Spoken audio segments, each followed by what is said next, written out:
ધોરણ 12 કોમર્સ અર્થશાસ્ત્ર વિષયમાં પ્રકરણ 5 ગરીબી. લાસ્ટ લેક્ચરમાં આપણે ગરીબી એટલે શું, ગરીબીનો અર્થ, ગરીબીને બે વિભાગમાં વહેંચી શકાય એટલે કે એના બે અભિગમ જોયા હતા આપણે, આવક અભિગમ, પરંપરાગત ગરીબીનો અભિગમ, અને બીજો બિન આવક અભિગમ કે જેને આધુનિક અભિગમ તરીકે ઓળખવામાં આવે. ત્યારબાદ આપણે ગરીબીનું સ્વરૂપ, ગરીબીના સ્વરૂપમાં નિરપેક્ષ ગરીબી અને સાપેક્ષ ગરીબી એવા બે ખ્યાલ છે. એમાં આપણે નિરપેક્ષ ગરીબી એટલે શું એનો અર્થ સમજાતા, અને ગરીબી રેખાનું નિર્ધારણ, ભાઈ ભારતમાં આયોજન પંચ દ્વારા ગરીબી રેખા કઈ રીતે નિર્ધારિત કરવામાં આવે છે, ગરીબી રેખા એટલે શું તેનો ખ્યાલ, એના માટે વપરાશ ખર્ચનું કેટલું પ્રમાણ નક્કી કરવામાં આવે એના વિશે ચર્ચા કરી હતી આપણે. ત્યારબાદ છેલ્લે આપણે 2 ગુણનો એક ટૂંકો સવાલ કે ભાઈ આંતરરાષ્ટ્રીય ધોરણે ગરીબી રેખા કેવી રીતે નક્કી કરવામાં આવે છે, તો કે આંતરરાષ્ટ્રીય ધોરણે ગરીબીનો ખ્યાલ, એની ચર્ચા પણ આપણે કરી ગયા હતા કે ભાઈ આંતરરાષ્ટ્રીય સ્તરે ગરીબી કોને કહેવાય, તો કે આંતરરાષ્ટ્રીય સ્તરે ગરીબી રેખાનો ખ્યાલ બરાબર કે સમખરીદ શક્તિના સિદ્ધાંત અનુસાર નક્કી કરવામાં આવે છે, અને આંતરરાષ્ટ્રીય ગરીબી રેખાનું નિર્ધારણ વિશ્વ બેંક દ્વારા કરવામાં આવે છે. એની વાત આપણે કરી હતી કે ભાઈ અહીંયા આગળ વિશ્વ બેંક એ વર્ષ 2005માં જે વ્યક્તિની દૈનિક આવક $1.25 ઓછી હોય તેને ગરીબ ગણવામાં આવે, વર્ષ 2015માં જે વ્યક્તિની દૈનિક આવક $1.90 ઓછી હોય તેને ગરીબ ગણવામાં આવે. આમ જુદા જુદા દેશોમાં એક જ માપદંડ વડે ગરીબીનું પ્રમાણ અને ગરીબ લોકોની સંખ્યાનો અંદાજ મેળવી તેની તુલના કરવા માટે ગરીબીના આંતરરાષ્ટ્રીય ધોરણનો ઉપયોગ થાય છે.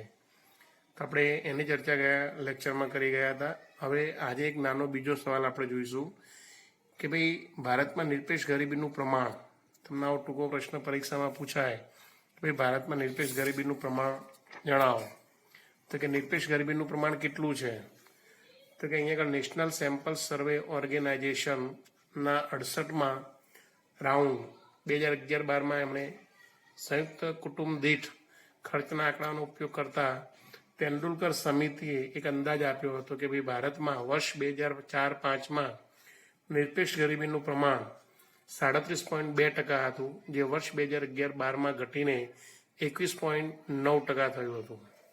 તો અહીંયા આગળ વિદ્યાર્થી મિત્રો યાદ રાખજો કે દેશની જે કુલ વસ્તી હોય એના કેટલા ટકા લોકો, તો કે 37.2% લોકો 2004-05માં નિરપેક્ષ ગરીબીનું પ્રમાણ ધરાવતા હતા, જે 2011-12માં આ ઘટીને 21.9% જેટલું થયું હતું.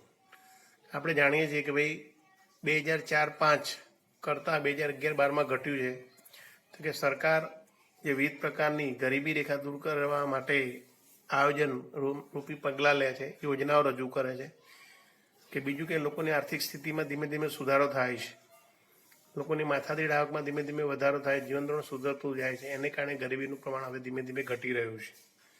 તેમ છતાં ભારતમાં ગરીબીનું પ્રમાણ અહીંયા તમને દર્શાવવામાં આવ્યું છે કે ભાઈ એની તુલના કરવામાં આવી છે ગ્રામ્ય અને શહેરી વિસ્તારોમાં, કે ભાઈ ગ્રામ્ય વિસ્તારમાં 2004-05માં કેટલું હતું, જે ઘટીને 2011-12માં કેટલું થયું, કોષ્ટકમાં તમને દર્શાવવામાં આવ્યું છે. તો અહીંયા કોષ્ટકનો અભ્યાસ કરીએ તો જોઈ શકાય છે કે ભાઈ ભારતમાં ગ્રામીણ વિસ્તારમાં 2004-05માં 41.8% લોકો ગરીબી નિરપેક્ષ ગરીબી રેખા નીચે જીવતા હતા, જ્યારે 2011-12માં આ ગરીબીનું પ્રમાણ 25.7% એટલે કે ઘટ્યું હતું એમ. એ જ રીતે શહેરી વિસ્તારમાં 2004-05માં ગરીબીનું પ્રમાણ 25.7% હતું, જે 2011-12માં ઘટીને 13.7% જેટલું થયું છે. તો આમ ગ્રામીણ અને શહેરી બંને વિસ્તારોમાં 2005ની તુલનામાં 2011-12માં ગરીબીના પ્રમાણમાં ઘટાડો થયેલો જોવા મળે છે. આમ સમગ્ર ભારતની જે કુલ વસ્તી છે એ કુલ વસ્તી 2004-05માં કુલ વસ્તીના 37.2% લોકો નિરપેક્ષ ગરીબી રેખા નીચે જીવતા હતા, જે આજે આ પ્રમાણ 2011-12માં ઘટીને 21.9% જેટલું થયું છે. તો આમ કહી શકાય કે ભાઈ ભારતમાં ધીમે ધીમે વિકાસની પ્રક્રિયા અસ્તિત્વમાં આવતી જાય છે, લોકોની માથાદીઠ આવક વધતી જાય છે, જીવન ધોરણ સુધરતું જાય છે, એને કારણે ગરીબીનું પ્રમાણ ઘટી રહ્યું છે. જો કે ગ્રામ્ય ક્ષેત્રે ગરીબીનું પ્રમાણ વર્ષ 2004-05માં 41.8% હતું, તે વર્ષ 2011-12 ઘટીને 25.7% થયું, જ્યારે શહેરી ક્ષેત્રે કારણ કે 25.7% હતું તે ઘટીને 2011-12 13.7% જેટલું થયું છે. તો આ રીતે કોષ્ટકનો આ ખ્યાલ તમે સમજાવી શકો. પરીક્ષામાં 2 ગુણમાં આવો નાનો જવાબ પૂછાઈ શકે છે કે ભારતમાં ગરીબીનું પ્રમાણ કેટલું છે તે સમજાવો. તો આ રીતે તેંડુલકર સમિતિના અભ્યાસ પ્રમાણે આવું ગરીબીનું પ્રમાણ દર્શાવી શકાય. ત્યારબાદ આગળનો એક બીજો પાછો ટૂંકો પ્રશ્ન આવે છે કે ભારતમાં રાજ્યવાર નિરપેક્ષ ગરીબીનું પ્રમાણ જણાવો. હવે રાજ્યવાર એટલે આપણા ભારતમાં જે કુલ રાજ્યો છે તો કયા રાજ્યોમાં સૌથી વધારે ગરીબી છે, કયા રાજ્યોમાં સૌથી ઓછી ગરીબી જોવા મળે છે. બરાબર, એ રીતે અહીંયા આગળ ગરીબીનું એક ચોક્કસ ટકાવારી પ્રમાણ નક્કી કરવામાં આવે છે આયોજન પંચ દ્વારા. અને આયોજન પંચના જે અંદાજો પ્રમાણે અહીંયા 10%, ઓછામાં ઓછી 10% અને વધુમાં વધુ 40% વચ્ચે ગરીબીના આ રાજ્યોનું પ્રમાણ નક્કી કરવામાં આવ્યું. તો એ અનુસાર અહીંયા આગળ 2011-12 અહીંયા તમે જોઈ શકો કે ભારતના વિભિન્ન રાજ્યોના સંદર્ભમાં જોઈએ તો આયોજન પંચના 2011-12 અંદાજોના આધારે રાજ્યવાર ગરીબીનું પ્રમાણ નીચે પ્રમાણે જોવા મળે છે. એટલે કે અહીંયા પણ આ કોષ્ટકમાં જવાબ રજૂ કરેલો છે. અહીંયા પરીક્ષામાં તમને આમાંથી વૈકલ્પિક પ્રશ્નોમાં આના જવાબ પૂછી શકાતા હોય છે. ઘણીવાર એક વાક્યના પ્રશ્નમાં પણ પૂછી શકાય કે 10%થી ઓછી ગરીબી ધરાવતા રાજ્યોના નામ જણાવો. સૌથી વધુ ગરીબી કે 30 થી 40%, બરાબર, કે ગરીબી ધરાવતા હોય એવા રાજ્યોના નામ જણાવો. એવા ટૂંકા પ્રશ્ન તરીકે પણ પૂછાઈ શકે. તો અહીંયા આપણે જોઈ શકીએ છીએ કે 10%થી ઓછી ગરીબી ધરાવતા હોય એવા રાજ્યો કયા છે. તો કે 10%થી ઓછી ગરીબી ધરાવતા ભારતમાં ગોવા, કેરળ, હિમાચલ પ્રદેશ, સિક્કિમ, પંજાબ, આંધ્રપ્રદેશ. તો અહીંયા આગળ તમે જોઈ શકો કે કુલ આ 7 રાજ્યો, બરાબર, કે જે 10%થી ઓછી ગરીબી ધરાવે છે. કે બે આ રાજ્યોમાં તેની સ્થિતિ સારી હોઈ શકે વસ્તીના પ્રમાણમાં, અને એને કારણે ત્યાં ગરીબીનું પ્રમાણ ઓછું જોવા મળે છે. જ્યારે 10%થી 20% ગરીબી ધરાવતા હોય એવા રાજ્યોમાં કોનો સમાવેશ થાય છે? તો કે 10%થી 20% ગરીબી ધરાવતા રાજ્યોમાં જમ્મુ કાશ્મીર, હરિયાણા, તમિલનાડુ, ગુજરાત, રાજસ્થાન, મહારાષ્ટ્ર, ત્રિપુરા, નાગાલેન્ડ, મેઘાલય. બરાબર, તો કે આવા 9 રાજ્યોનો સમાવેશ થાય છે.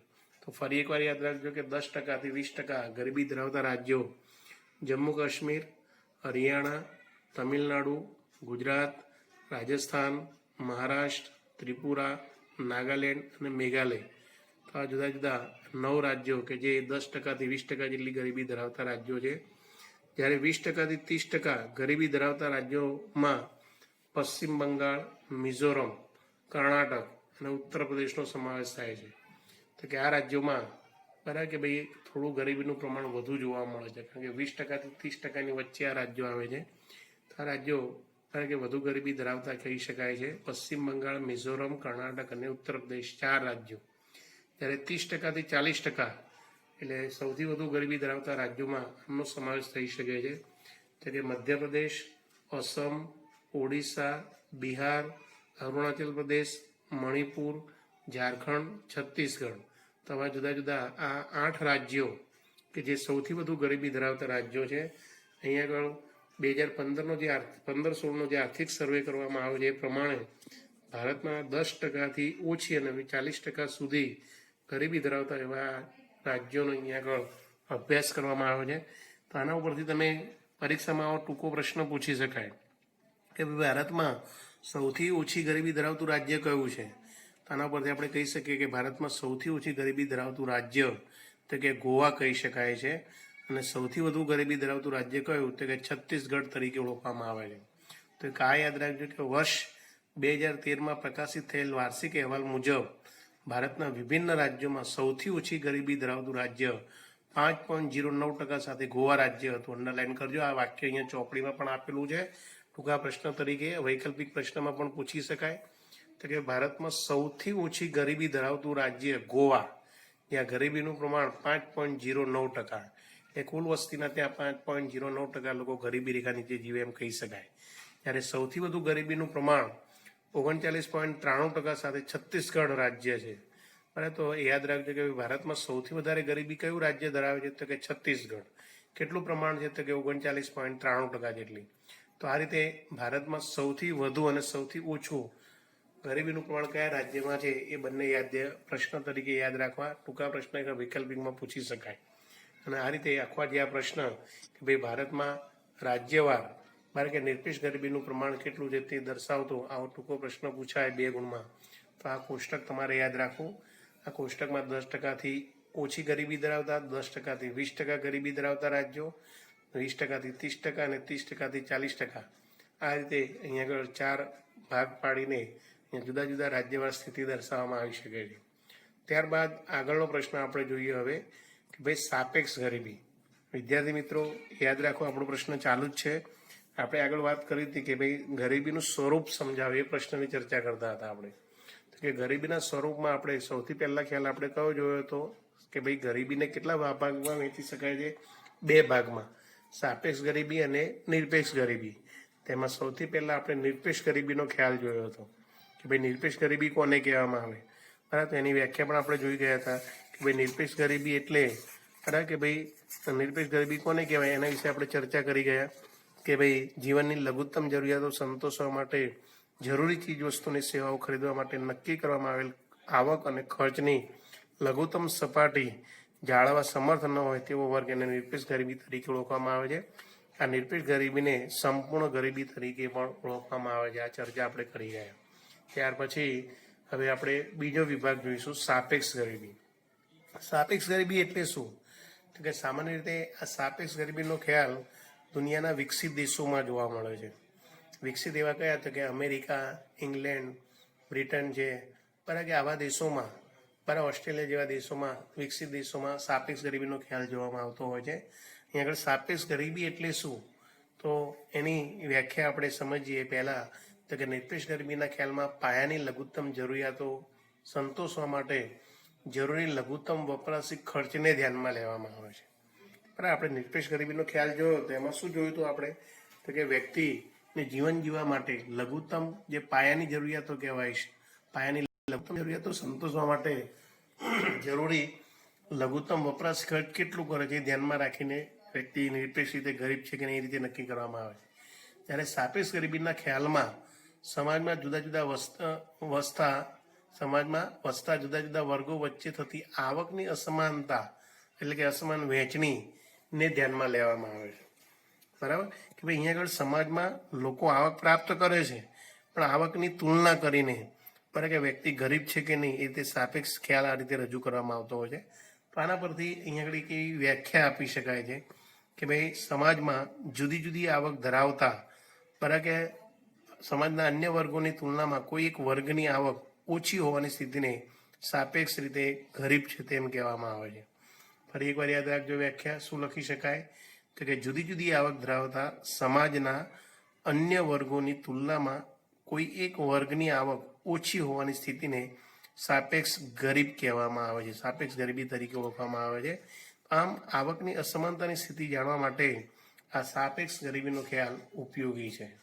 બરાબર, અહીંયા તમને ચોપડીમાં પણ આ રીતે જ સમજાવ્યું છે કે દરેક અર્થતંત્રમાં આવકની વહેંચણીમાં અસમાનતા જોવા મળે છે ત્યારે ઓછી આવકવાળો વર્ગ વધુ આવકવાળા વર્ગની તુલનાએ સાપેક્ષ ગરીબ કહેવાય છે. બરાબર, અહીંયા આગળ શું કરવામાં આવે છે કે ભાઈ સમાજમાં કોઈ એક વર્ગ વધુ આવક ધરાવતો હોય છે, એની તુલનામાં બીજો વર્ગ ઓછી આવક ધરાવતો હોય છે, તો ઓછી આવક ધરાવતો વર્ગ એ સાપેક્ષ રીતે ગરીબ છે તેમ કહેવામાં આવે છે.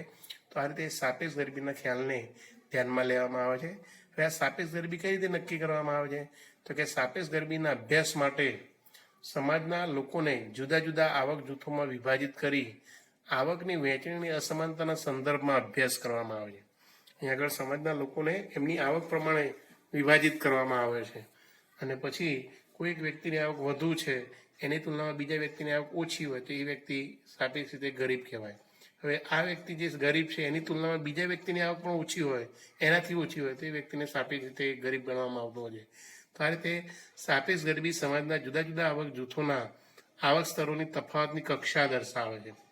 ભારત માટે બરાબર કે આ ખ્યાલ બહુ ઉપયોગી બનતો નથી, પરંતુ વિકસતા દેશો એટલે કે વિકસિત દેશો માટે આ ખ્યાલ ઉપયોગી બને છે. પરંતુ હવે ભારત ધીમે ધીમે વિકાસમાન રાષ્ટ્ર બની રહ્યો છે એટલે વિકસતા રાષ્ટ્ર તરીકે ગરીબીનો અભ્યાસ ગરીબી રેખાને બદલે હવે સાપેક્ષ ગરીબી અથવા આવકની અસમાન વહેંચણીના સંદર્ભમાં થવું જોઈએ એવો અહીંયા આગળ કેટલાક અર્થશાસ્ત્રીઓ ભારતના સંદર્ભમાં પણ માની રહ્યા છે. હવે આપણે આ સાપેક્ષ ગરીબીનો ખ્યાલ એક કાલ્પનિક ઉદાહરણની મદદથી સમજીએ એટલે તમને જલ્દી એનો ખ્યાલ આવે કે ભાઈ સાપેક્ષ ગરીબી એટલે શું, સાપેક્ષ ગરીબીને કેવી રીતે સમજાવી શકાય.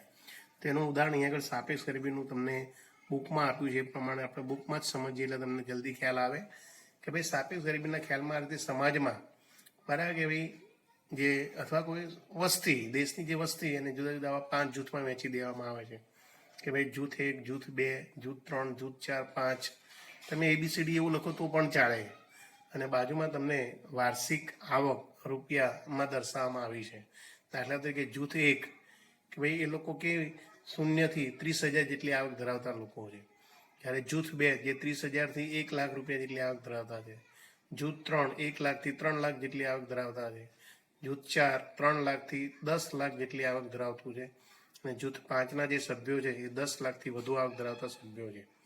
તો અહીંયા આગળ તમે આ ઉદાહરણમાં કોષ્ટક જે આપ્યું છે એમાં તમે તુલના કરી શકો છો. તો તમે કહી શકો કે ભાઈ દાખલા તરીકે જૂથ 1માં સમાવિષ્ટ વર્ગની આવક કરતા બરાબર કે ભાઈ જૂથ જે 2 છે એમાં લોકોની આવક કેવી છે, વધુ છે. તમે જોઈ શકો છો કે જૂથ 1માં 0 થી 30,000 જેટલી આવક ધરાવે છે, જ્યારે જૂથ 2ના સભ્યો છે 30,000 થી 1 લાખ સુધીની આવક ધરાવે છે. તો આ સંદર્ભમાં જૂથ 1 કરતા જૂથ 2 બરાબર એ સાપેક્ષ રીતે વધુ આવક ધરાવે છે. તેથી જૂથ 2ની તુલનામાં જૂથ એ સાપેક્ષ રીતે ગરીબ છે તેમ કહી શકાય. બરાબર એ જ રીતે જૂથ 2માં સમાવિષ્ટ વર્ગની આવક બરાબર કે જૂથ 3, 4 અને 5માં સમાવેલા લોકો એના કરતાં કેવી છે, ઓછી છે. તમે જોઈ શકો છો કે જૂથ 3માં 1 લાખથી 3 લાખ, જૂથ 4માં 3 લાખથી 10 લાખ, અને જૂથ 5માં 10 લાખથી વધુ. તો આ તુલનામાં જૂથ 2ની આવક કેવી છે, ઘણી જ ઓછી છે. તેથી અહીંયા આગળ 3, 4 અને 5 આ જૂથની સાપેક્ષ જૂથ 2 એ કેવું છે, સાપેક્ષ રીતે ગરીબ છે તેમ કહી શકાય.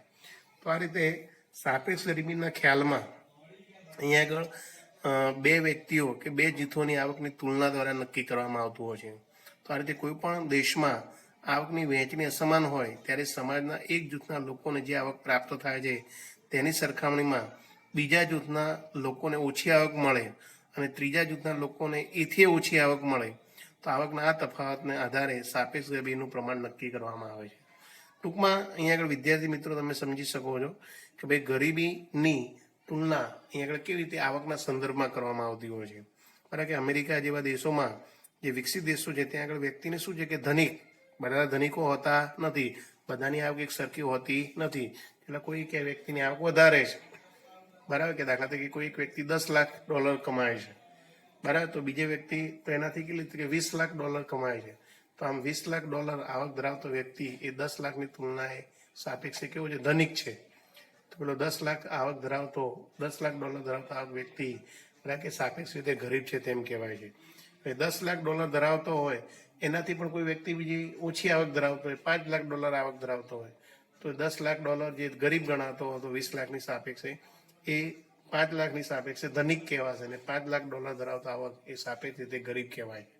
તો આ રીતે સાપેક્ષ ગરીબીમાં બરાબર કે જુદા જુદા દેશોમાં આવકની અસમાનતાની સ્થિતિ જાણી શકાય છે અને આ રીતે ગરીબીનો એક તુલનાત્મક અભ્યાસ થઈ શકતો હોય છે. બીજું કે ભાઈ આ સાપેક્ષ ગરીબી કે આવકની અસમાનતા માપવા માટે અહીંયા આગળ કેટલીક પદ્ધતિઓનો ઉપયોગ કરવામાં આવે છે. તો એક આ ટૂંકા પ્રશ્ન તરીકે એક વાક્યના પ્રશ્નમાં પણ પરીક્ષામાં પૂછાતો હોય છે કે ભાઈ સાપેક્ષ ગરીબી કેવી રીતે નક્કી કરવામાં આવે છે. તો કે સાપેક્ષ ગરીબી નક્કી કરવા માટેની પદ્ધતિઓ જણાવો. તો કે સાપેક્ષ ગરીબી નક્કી કરવા માટેની અહીંયા મુખ્ય 3 પદ્ધતિ છે કે આ રીતે આવક જૂથોની રચના કરવામાં આવે છે, લોરેન્ઝ વક્ર, ગિની ગુણોત્તર જેવી પદ્ધતિનો ઉપયોગ કરવામાં આવે છે. તો આ 3 પદ્ધતિઓ છે જે અહીંયા આગળ આવક જૂથોની રચના તરીકે જે આપણે હમણાં સમજાવીએ એ પ્રમાણે લોરેન્ઝ વક્ર અને ગિની ગુણોત્તર જે તમારે બરાબર કે જ્યારે અગાઉના ધોરણોમાં તમે અભ્યાસ કરશો કોલેજ લેવલ ઉપર ત્યાં એનો ડીપમાં ખ્યાલ સમજાવવામાં આવતો હોય છે. લોરેન્ઝ અર્થશાસ્ત્રી દ્વારા ખ્યાલ રજૂ કરવામાં આવેલો છે અને ગિની ગુણોત્તર જેવી પદ્ધતિઓ દ્વારા સાપેક્ષ ગરીબીનો ખ્યાલ સમજાવવામાં આવતો હોય છે. તો આ રીતે સાપેક્ષ ગરીબી એટલે શું એ સાપેક્ષ ગરીબીના ખ્યાલની ચર્ચા આપણે અહીંયા આગળ પૂર્ણ કરીએ છીએ. તો ફરી એકવાર સાપેક્ષ ગરીબી એટલે શું એનો ખ્યાલ આપણે સમજી લઈએ. યાદ રાખજો કે ભાઈ સમાજના અન્ય વર્ગોની તુલનામાં અમુક એક વર્ગની ગરીબ હોવાની સ્થિતિ એને આપણે સાપેક્ષ ગરીબી કહીએ છીએ. અથવા બીજી વ્યાખ્યા આપી શકાય કે જો કોઈ જૂથ અન્ય વધુ આવક ધરાવનાર જૂથની તુલનામાં અન્ય વધુ આવક ધરાવનાર જૂથ કરતાં ઓછી આવક મેળવતું હોય તો તે સાપેક્ષ રીતે ગરીબ છે તેમ કહેવામાં આવે છે. અને ત્યારબાદ આ રીતે કાલ્પનિક ઉદાહરણ દ્વારા આ ખ્યાલની તમે સમજૂતી આપી શકો છો. અને ત્યાર પછી છેલ્લે એક આ મુદ્દો યાદ રાખવાનો કે ભાઈ સાપેક્ષ ગરીબીને માપવા માટેની પદ્ધતિઓ કેટલી છે કે 3 પદ્ધતિઓ છે. આવક જૂથોની રચના, લોરેન્ઝ વક્ર, ગીની ગુણોત્તર વગેરે જેવી પદ્ધતિનો ઉપયોગ કરવામાં આવે છે. ઓકે, તો વિદ્યાર્થી મિત્રો આપણે અહીંયા આગળ આ સાપેક્ષ ગરીબીનું સ્વરૂપ, જેમાં આપણે નિરપેક્ષ ગરીબીનો ખ્યાલ, ત્યારબાદ સાપેક્ષ ગરીબીનો ખ્યાલ, આ બંને ખ્યાલ આપણે પૂર્ણ કરીએ છીએ. હવે નેક્સ્ટ લેક્ચરમાં આપણે નવા બરાબર પ્રશ્ન સાથે ચર્ચા કરીશું. ઓકે, તો આ પ્રશ્નનો જવાબ લખીને મોઢે કરી જવો. Okay, thank you.